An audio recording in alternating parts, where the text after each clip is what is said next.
السلام علیکم مائی YouTube family, کیسے ہیں آپ سب؟ امید کرتی ہوں آپ سب ٹھیک ہوں گے۔ اللہ کا شکر ہے میں بھی ٹھیک ہوں۔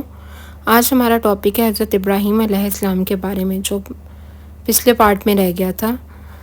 حضرت ابراہیم علیہ السلام کو منجیق کے ذریعے آگ میں پھینک دیا گیا، مگر اللہ جو آگ کا بھی مالک ہے، اللہ نے آگ کو حکم دیا، اے آگ ٹھنڈی ہو جا اور ابراہیم علیہ السلام کے لیے سلامتی بن جا۔ یہ آیت سورۃ الانبیاء میں آیت نمبر 69 میں بیان کی گئی ہے۔ اللہ کے حکم سے موجزانہ طور پر آگ نے حضرت ابراہیم علیہ السلام کو کوئی نقصان نہیں پہنچایا۔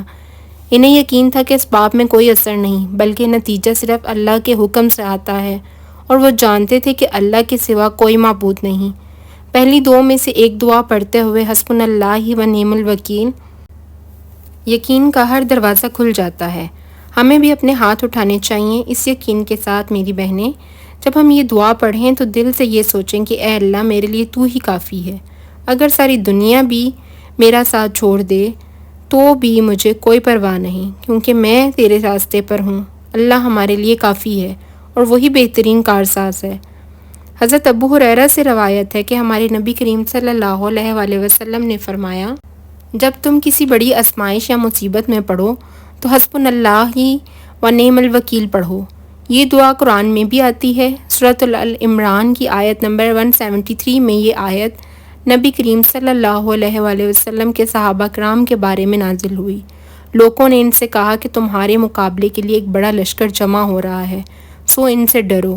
تو ان کا ایمان اور زیادہ ہوا اور کہنے لگے، ہمیں اللہ کافی ہے اور وہی بہترین کارساز ہے۔ میں دشمنوں سے نہ ڈرنے والی بات سمجھتا ہوں، لیکن یہ کیسا ایمان ہے کہ اس خبر نے ان کے ایمان کو اور بڑھا دیا۔ جب کوئی بری بات یا خوفناک خبر ملتی ہے تو آپ کا ایمان ظاہر ہو جاتا ہے، آپ کی ہمت بڑھ جاتی ہے، چاہے دشمن کتنے ہی زیادہ کیوں نہ ہو۔ اللہ ہمارے لیے کافی ہے۔ ہم جو یہ الفاظ پڑھ رہے ہیں، ہو سکتا ہے ہمارے سامنے تلواروں والے دشمن نہ ہوں، لیکن ہمارے اور بھی دشمن ہیں۔ آپ سوچئے اور بتائیں مجھے کہ واقعی میں ہمارے دشمن ہیں یا نہیں۔ شیطان ہمارا کھلا دشمن ہے، اور برے لوگ دن رات کوشش کر رہے ہیں کہ ہمیں ہدایت سے بھٹکا دیں۔ بیماریاں، مشکلات اور بری خبریں ہمیں آزمانے کے لیے موجود ہیں۔ ایسے وقت میں ہمیں کون سے الفاظ کہنے چاہیے جو ہمارے ایمان کو مضبوط کریں؟ حسبنا اللہ و نعم الوکیل، اللہ ہمارے لیے کافی ہے۔ ہم نے ایسی طاقت پر بھروسہ کیا ہے کہ چاہے کچھ لوگ دنیا کو آگ کا گولا بنا دیں، یہ ہمارے لیے کوئی اہمیت نہیں رکھتا۔ یہ وہ پہلی دعا ہے جو ہمیں یاد کرنی چاہیے۔ اگر ہم پریشان ہیں، ہمارے گھر میں مشکلات ہیں، پریشانیاں ہیں، تو ہمیں چاہیے کہ ہم صبح شام اس کی تسبیحات کریں، 100 دفعہ صبح اور 100 دفعہ رات کو سونے سے پہلے۔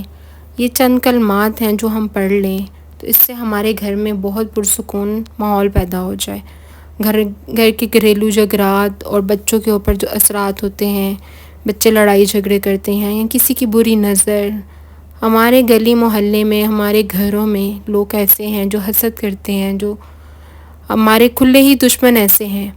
کہ قرآن پاک میں یہ واضح طور پر بتایا گیا ہے کہ آپ اپنے مشکل ٹائم میں یہ پڑھیں۔ جب ان کو اللہ تعالیٰ نے مشکل ٹائم میں نکالا تو اللہ تعالیٰ بہترین کارساز ہے، ہمارے لیے بھی بہترین راستہ بنانے والا ہے۔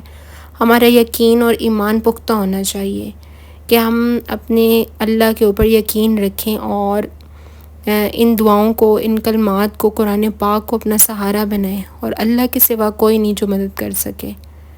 شکریہ۔ آج کے اس ٹاپک میں میری کوئی بھی بات آپ کو اچھی لگی ہو تو مجھے ضرور بتائیے گا۔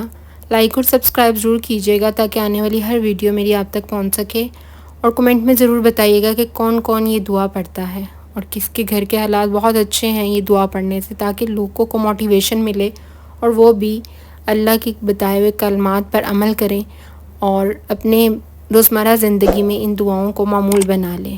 شکریہ۔ اللہ حافظ۔